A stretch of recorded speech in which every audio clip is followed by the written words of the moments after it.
Bingo. That was a lucky shot. I'm looking at the census records and I've just seen something quite interesting that means I might have found a new relative to one of my ancestors. If I come back over to the family tree, I was looking for other details on John Christmas, who lived in Llandovery in Carmarthenshire in South Wales, UK. And you could see I've got these dates. I'm reasonably certain about these because of census records connected to my great-grandmother whose family Bible I have here. So all of that for me is pretty strong. And this, I'm working on these parts, but again, I'm pretty sure about these. So, you know, Christmas isn't the most common surname.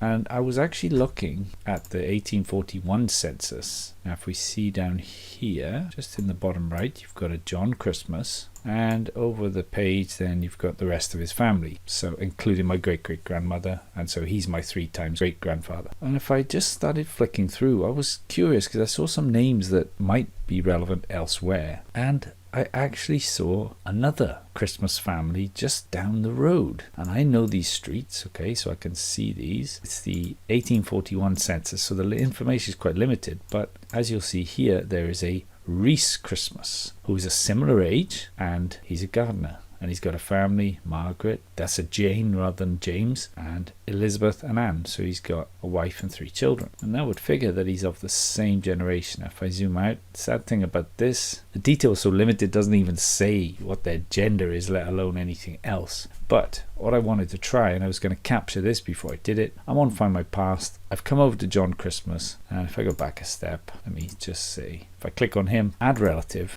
and let's see what happens if I add a sibling. Now, I'm not too concerned if I'm adding the wrong one because that will be borne out by the censuses and the data that it pulls up. So let's say select siblings, parents. Yep, let's say we'll take those as the parents. Now this is all on a bit of a punt really. So if I just do my maths again, Reese Christmas 35, 1841. So right, he's born in like 1806, yeah? There or thereabouts. And let's see what comes back. He might be a cousin. Okay, I might be getting this completely wrong, but I fancy trying it. So obviously deceased, 1806. I mean, that could be give or take a few different places.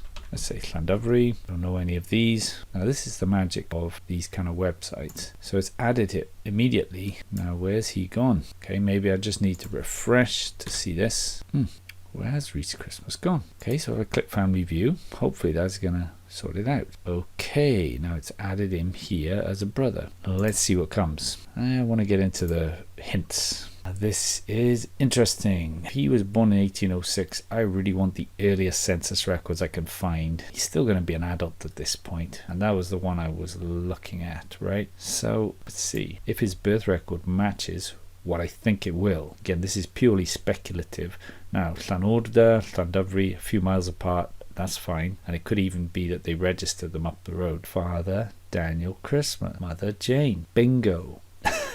That was a lucky shot. Okay, so next step, yep, let's update all. Birth, born in Llanordda, and the rest is all good. Now, if you'd like to check out Find My Past, there's a link below. Also, like this video if you found it helpful in any way. It'll help a lot more people.